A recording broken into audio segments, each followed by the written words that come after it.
Hello, hello. It's Carmen here, tuning in today to talk about Krista's favorite product for our designer feature from this month, which is Jungle Gems.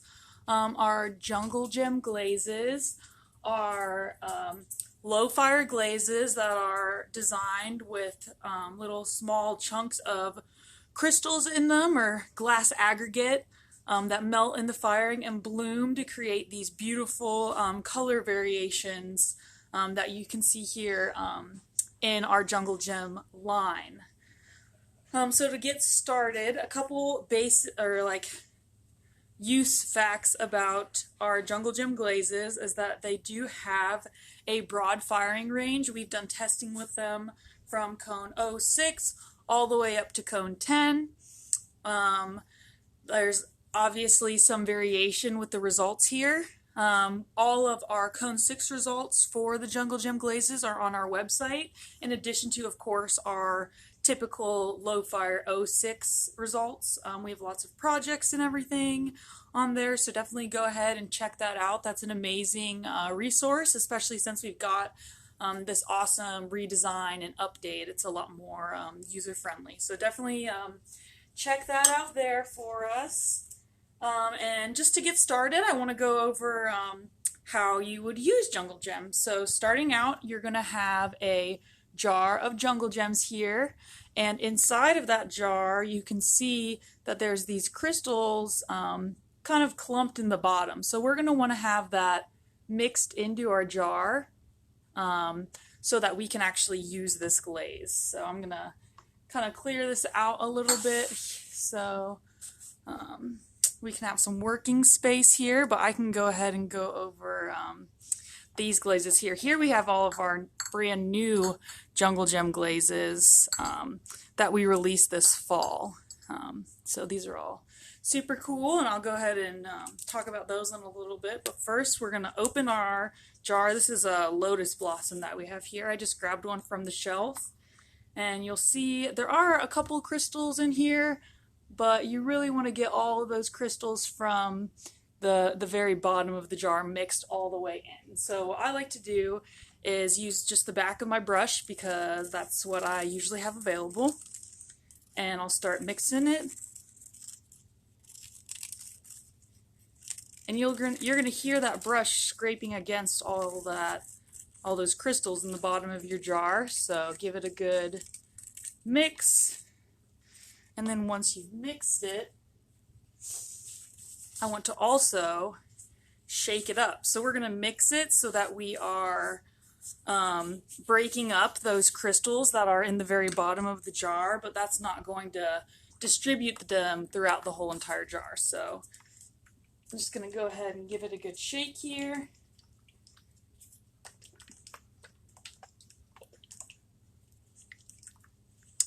And I'll check the bottom. Looks a lot more clear. It's kind of hard to see with these jars. They're not all the way clear, but you can kind of see that there's a darker concentration. So here we have our crystal glaze, and you can see the crystals distributed throughout the glaze here. You want to have those chunks in there. They're definitely not bad. That is where all of the magic happens here. So when you're using our Jungle Gem glazes, or really any crystal glaze, it actually can be really, really helpful to pour it out onto a plate. And this makes the crystals more accessible because depending on what glaze you're using, some glazes, the crystals are going to sink down really, really quickly after you mix it up. So just pouring it out onto a plate is really, really helpful to make those crystals more accessible. So you can see here it's really easy to see where the crystals are, which will make it a lot easier for distributing your crystals. So we're going to just go ahead and apply a coat here. This is a very nicely loaded fan brush, I might add. This is kind of how I like to use my fan brushes, really having them loaded up all the way with the glaze and then just kind of icing the surface a little bit. So I just kind of scoop the glaze up and then spread it around on the surface here. And that way I know that I'm not ending up with any glaze starvation, and this really actually helps me ensure a nice dispersion of the crystals here. So there's one nice good coat. One thing to keep in mind when you are applying the crystal glazes is sometimes the glaze will tend to pool around the crystals themselves. So sometimes it's good to make sure you brush that out to make sure you have really even and consistent coverage. So that's just one coat.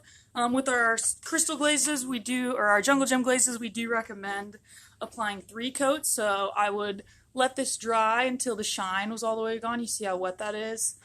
So once the shine is all the way gone, then that's when I know I can go ahead and put my next coat on. So I'm just going to set this aside for now and then kind of just go over the basics with our jungle gem glazes. So as I said previously, these 4 are glazes that we released this fall. These are the new colors. Here they are at low fire. Super cool. I think this here, I guess we have jazz notes here, pink Pixie here, and then this was Mardi Gras and Go Iris.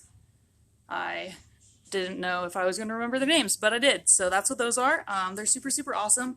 I did want to showcase these glazes at mid-range as well, because I did mention that they do go up to cone 6, and this will be a really good example kind of showcasing how these glazes change at cone 6. So here I have a mug that I posted previously on Mako Mudroom, but this has jazz notes on it. So here is its comparable, the same product at 06 and cone 6. So you can kind of see here, and this is something that you kind of can anticipate with all of our jungle gem glazes, is that these crystals are going to fade and they're going to disperse a little bit. And sometimes the base glaze fades a little bit, but if you don't have any samples or you don't have access to the page on the internet or on our website that showcases these at cone 6, but you do know what it looks like at 06, I would just expect there to be movement and fading with the crystals. So that's very apparent in this glaze here.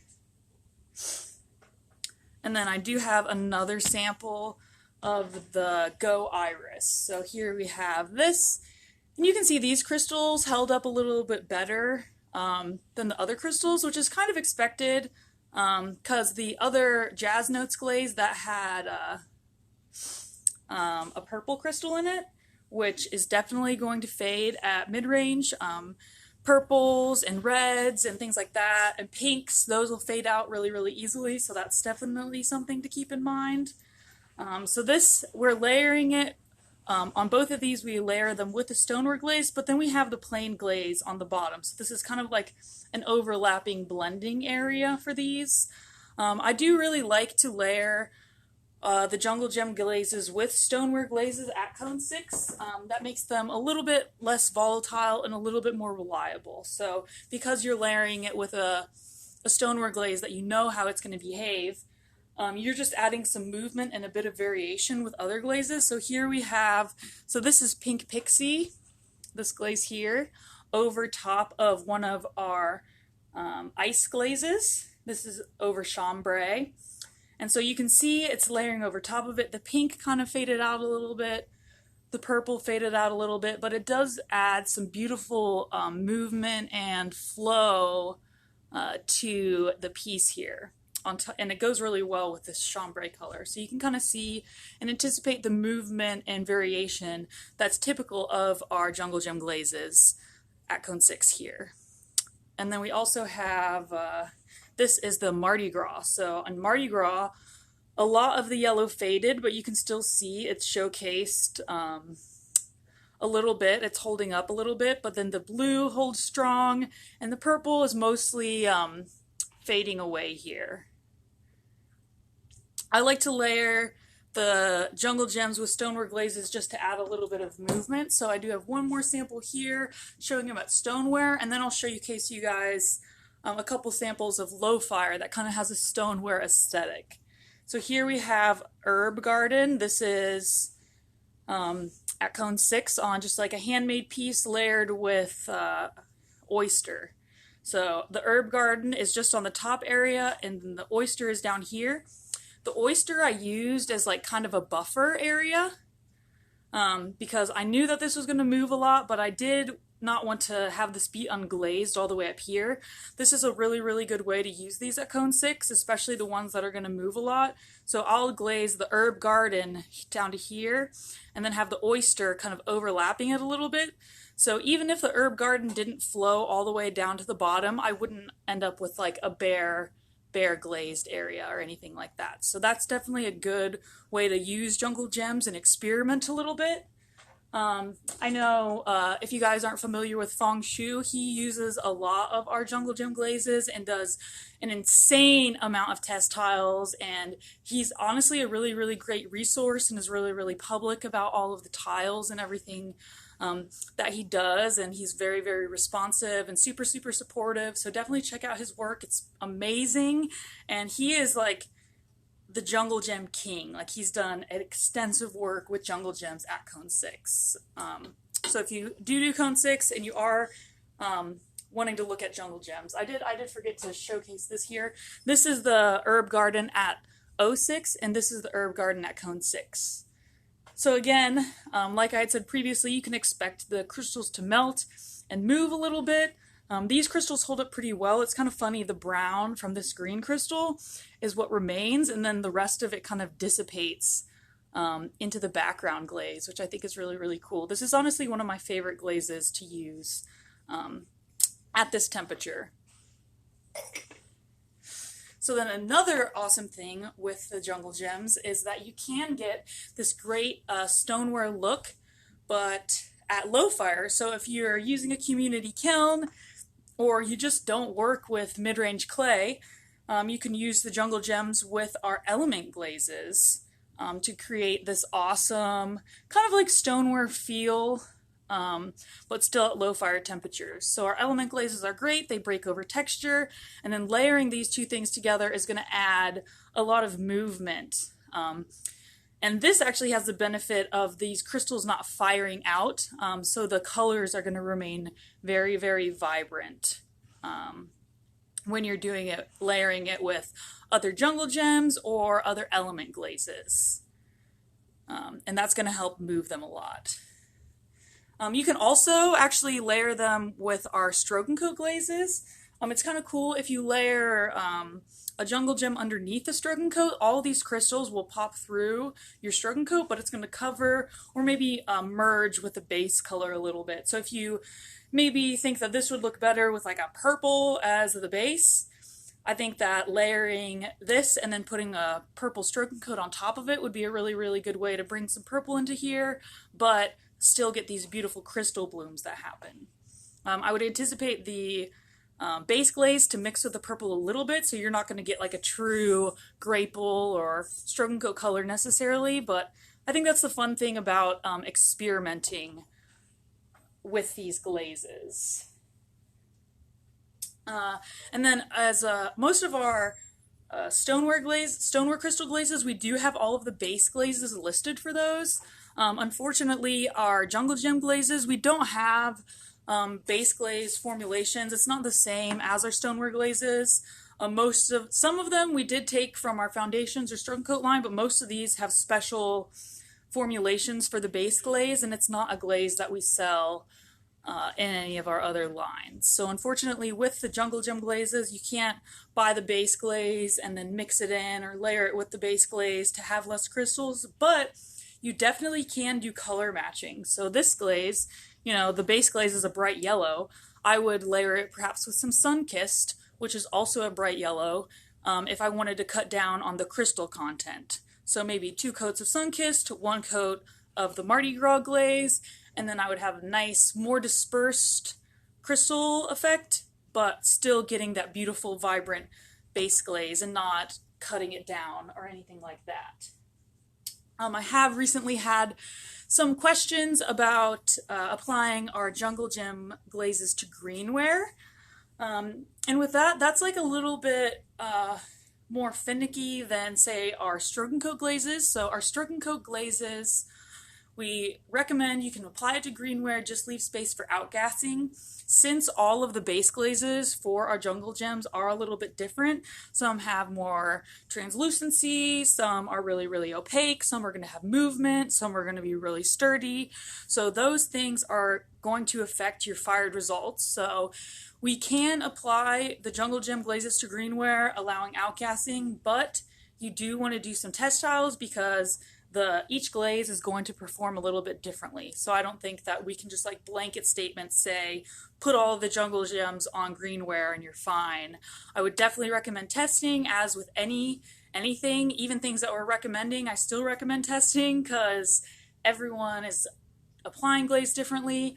Everybody is using a different kiln, different clay bodies and things like that. So that's something to always keep in mind when you see pictures that you like on the internet, that you do need to take a bit of agency in it and really, really utilize these glazes in your own personal practice. And then one last thing that I wanted to go over with our jungle gems is reseeding your glaze coats.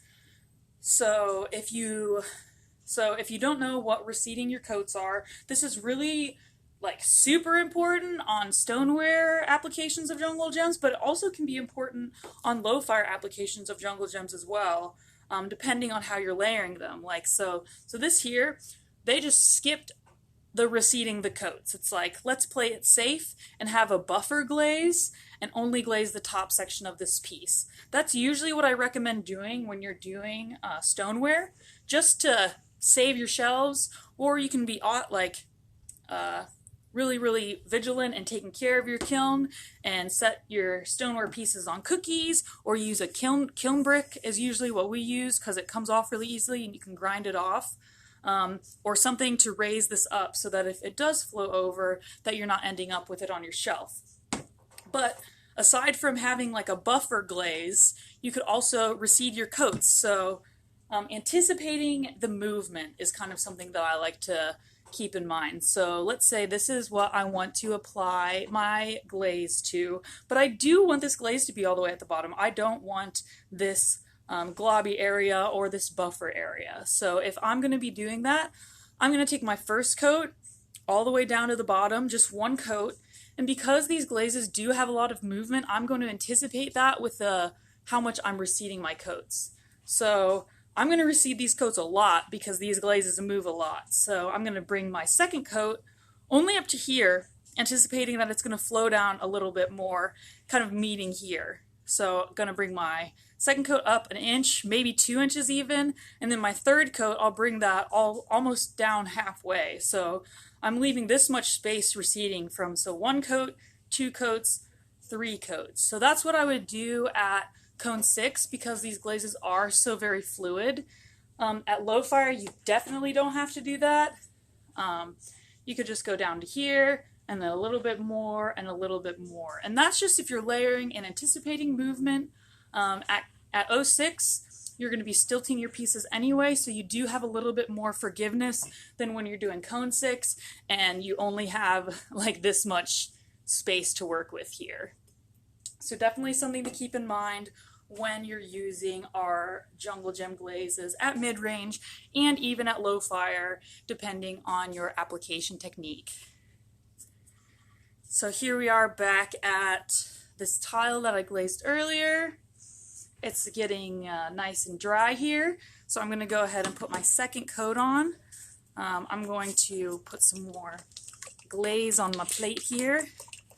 Again, shaking up my jar to distribute the crystals and pouring them out onto this plate here so that I can ensure I'm getting enough crystals applied and I can kind of plan where I'm applying them.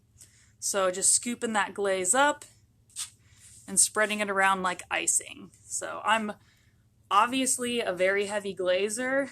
I have really found that more glaze is usually better. I save myself with that using the kiln bricks to save the kiln. But generally I don't run into like way too many problems with it. If I'm anticipating movement, I'll do those things I said earlier, like reseating your coats or adding a buffer space or buffer glaze in order to stop anything from getting stuck on the kiln. So I'm really big on more is better when it comes to glazing. I just think it adds a lot of beautiful dynamic variation with all of our glazes.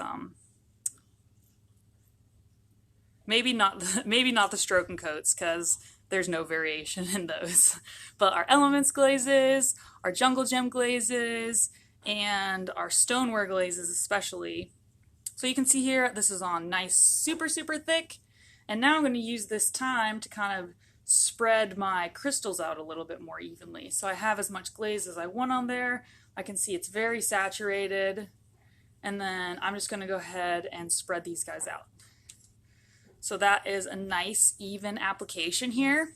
If you're applying it like this, honestly, you probably could get away with 2 coats. I'm probably just going to go ahead and apply 3 coats because I like a lot of glaze.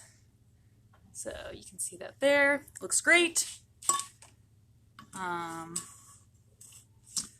And yeah, so I guess that's all that I had down here for talking about our Jungle Gem glazes. If you guys think of any questions about Jungle Gems while you're watching this, or if you're tuning in after our Facebook Live event, please drop your questions in the comments. I would absolutely love to answer them. I love helping you guys and being available to make sure that you have the most understanding of our products so that you can utilize them for what you need them for. So yeah, so please feel free to drop any comments or questions down so that I can answer them later. And definitely be sure to check out our website for all of our crystals and everything like that. So yeah, I hope you guys have a great day. Bye.